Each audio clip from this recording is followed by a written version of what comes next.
በቶሮንቶና አካባቢው የአድዋ ድልን አስመልክቶ ልዩ ዝግጅት ስለመሰናዳቱ፣ የምርጫ ክልል ቅርንጫፍ ጽሕፈት ቤቶች ስለመከፈታቸው፣ ግለሰቦችን በሕግ መጠየቅ እንጂ መደብደብ ተገቢ አይደለም ስለመባሉ፣ ባንኩ የሀገር ውስጥ ባንኮች ዓለም አቀፍ የክፍያ ካርዶችን ለደንበኞቻቸው እንዲያቀርቡ ስለመፍቀዱ፣ የአማራ ክልል ሰላምና ጸጥታ ቢሮ እየተካሄደ ያለው ውጊያ ከህወሓትና ኤርትራ ጋር ጭምር ነው ስለማለቱ፣ እነኝና ሌሎችም ዜናዎች እስጥልን። ውድ የብርሃን ቴሌቪዥን ተከታታዮች እንደምን አላችሁ? የዕለቱን ዜናዎች ልንነግራችሁ ነው። ዜናዎቹ በፍጥነት እንዲደርሷችሁ ገጻችንን ሰብስክራይብ፣ ሼር፣ ላይክ እንድታደርጉ ኖቲፊኬሽን እንድታበሩና በኮመንት እንድታበረታቱን በአክብሮት እንጠይቃለን። አሁን ወደ ዜናዎቹ እናልፋለን። የኢትዮጵያ ማህበር በቶሮንቶና አካባቢው የአድዋ ድልን አስመልክቶ ልዩ ዝግጅት እንደሚኖረው አስታውቋል። በየዓመቱ ታላቁ አፍሪካዊ ድል አድዋን አስመልክቶ ልዩ መሰናዶችን የሚያቀርበው ማህበሩ በዚህ ዓመትም ማርች 1 ቀን 2026 ዕለተ እሁድ ይህንኑ ዝግጅት እንደሚያከናውን ብርሃን ቲቪ ሰምቷል። ዘመናዊት ኢትዮጵያን ለመመስረትና አገራዊ ተቋማትን በመገንባት ከዚያም በተጨማሪ ለጥቁር ዘር ሁሉ ኩራት የሆነው የሶሎዳ ተራሮች ውጊያ በወራሪው ኢጣሊያ ላይ መርተው ታላቁን የአድዋ ድል ያስመዘገቡት አጼ ምኒልክ ነሐሴ 12 ቀን 1836 እንደተወለዱ ይነገራል። የአያትና አባታቸው ግዛት ሸዋን የማስተዳደር ኃላፊነት ገና በልጅነት የተረከቡት ንጉሥ ምኒልክ በዳግማዊ አጼ ምኒልክ ቤተ መንግስት ማደጋቸው የኢትዮጵያን አንድነት እንዲያልሙ የወቅቱን የፖለቲካ አውድ እንዲረዱ እንዳበቃቸው በታሪክ ተዘግቧል። በስልጣን ዘመናቸው ኢትዮጵያን ከአውሮፓውያን ወረራ በመከላከልና እንደ ባቡር፣ ስልክ፣ መኪና ያሉ የዘመኑን ቴክኖሎጂ ውጤቶች በማስገባት ከፍተኛ አስተዋጽኦ ያደረጉት አጼ ምኒልክ በህዝቡ ዘንድ እጅግ ተወዳጅ በመሆናቸው እምዬ ምኒልክ እየተባሉ ይጠሩ እንደነበርም ይታወቃል።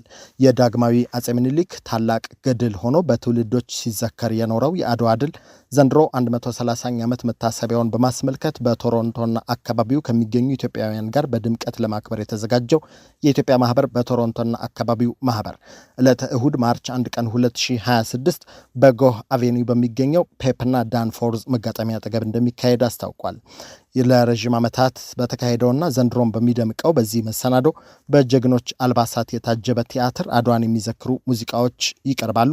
በ71 ጎህ አቬኒው ዝግጅቱም በብርሃን ቴሌቪዥን ይተላለፋል። የምርጫ ክልል ቅርንጫፍ ጽሕፈት ቤቶች መከፈታቸው ተነግሯል።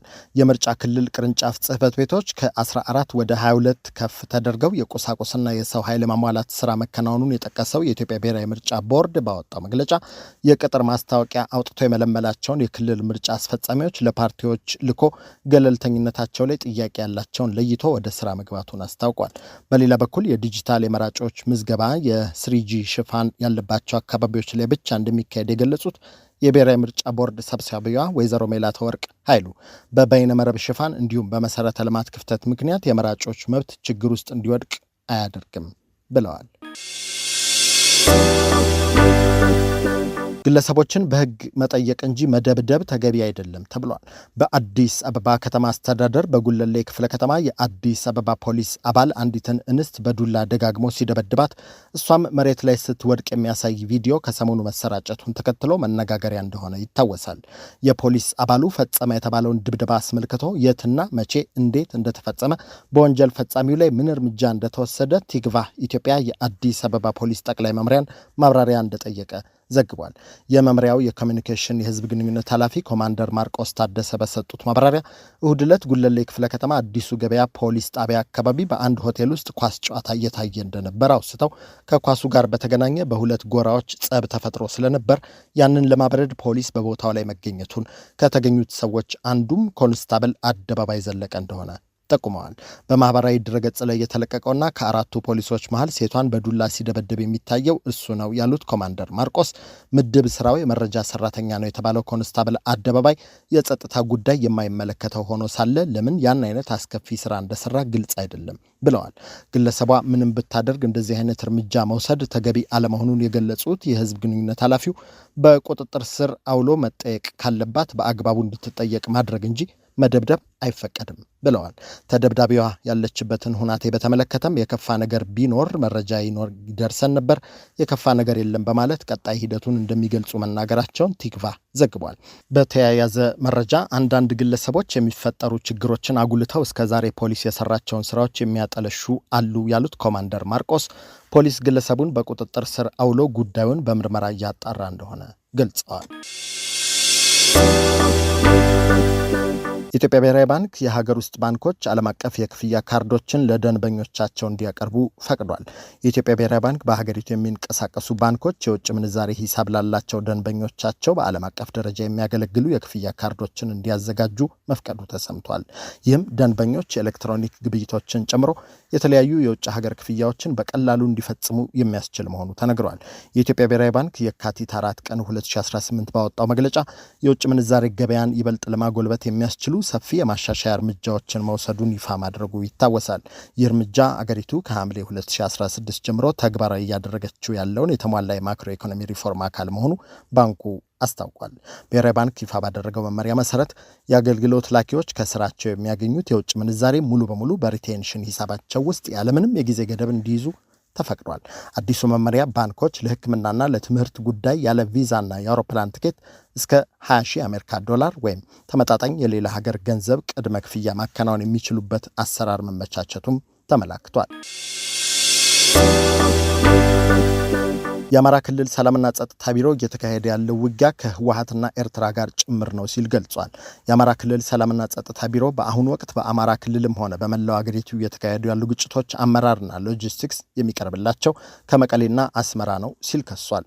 ቢሮው ባወጣው መግለጫ ውጊያው ጽንፈኞች ሲል ከጠራቸው አካላት ጋር ብቻ ሳይሆን ከውጭና ከውስጥ ኃይሎች ጋር መሆኑን ህዝባችን እውነታውን ማወቅ ይኖርበታል ሲል ገልጿል። ወልቃይት፣ ጠለምትና ራያን ለመቆጣጠር ዓላማ ያለው ቡድን ለውስጥ ጽንፈኛ ኃይሎች ተልእኮ ሰጥቶ እያንቀሳቀሰ ይገኛል በማለትም ነው የክልሉ ጸጥታ ቢሮ ያስታወቀው። የዚህ ተልእኮ ዋነኛ ግብ በየዞኑና በየወረዳው ግጭቶችን በመፍጠር ወደ ድንበር የሚንቀሳቀሰው የመከላከያ ሰራዊት በየአካባቢው ተወጥሮ እንዲቆይ ማድረግ እንደሆነም ተጠቅሷል።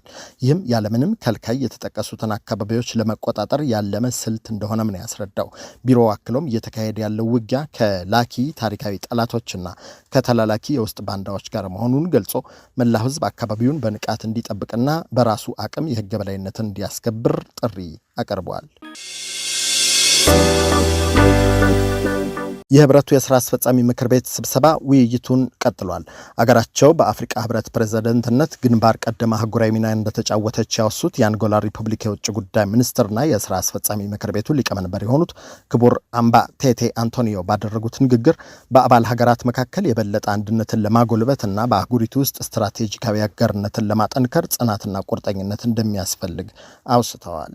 የሥራ አስፈጻሚ ምክር ቤቱ በዝግ ስብሰባው የአፍሪካ ህብረት በቡድን 20 ውስጥ ሊኖረው የሚገባውን ተሳትፎ ጨምሮ የ51ኛው የቋሚ ተወካዮች ኮሚቴ ስብሰባ ሪፖርትን እንደሚገመግምና እንዲሁም የሰላምና የጸጥታ ምክር ቤቱ ፒኤስሲ፣ የአፍሪካ ሰብአዊና ህዝብ መብቶች ኮሚሽን ኤሲኤችፒአር እና የአፍሪካ ህጻናት መብቶችና ደህንነት ባለሙያዎች ኮሚቴ ጨምሮ ቁልፍ የአፍሪካ ህብረት አካላትን ምርጫና ሹመት እንደሚያካሂድም ከህብረቱ ኦፊሴላዊ ድረገጽ የተገኘው መረጃ ያመለክታል። የታንዛኒያዋ ፕሬዝዳንት ሳሚያ ሱሉሁ ታንዛኒያንና ኡጋንዳን በባቡር ሀዲድ በማስተሳሰር ኡጋንዳ በህንድ ውቅያኖስ ዳርቻ ላይ የባህር በር እንድታገኝ ከፕሬዝዳንት ዩዌሪ ሙሴቬኒ ጋር ሰሞኑን ዳሬ ሰላም ውስጥ ባደረጉት ውይይት መስማማታቸው ተነግሯል። ፕሬዝዳንት ሳሚያ የሁለቱ ሀገራት የባቡር ሀዲድ ትስስር ወደብ አልባዋ ኡጋንዳ ህንድ ውቅያኖስን ለዓለም አቀፍ የጭነት ንግድና የመርከብ አገልግሎት እንድትጠቀምበት ያስችላታል ማለታቸውን ዘኢስት አፍሪካን ጠቅሶ ዋዜማ ዘግቧል። ኬንያ በቦምባሳ ወደብ በኩል ኡጋንዳ የባህር በር ካልፈቀደች ግጭት ሊቀሰቀስ እንደሚችል ፕሬዝዳንት ሙሴቬኒ ከወራት በፊት መናገራቸውን ተከትሎ ኬንያውያኑ ፈቃደኝነታቸውን መግለጻቸው አይዘነጋም። ከብርሃን ቴሌቪዥን የዕለቱን ዜናዎች ነገርናችሁ። በቀጣይ ዜናዎች እስክንገናኝ ጤና ይስጥልን።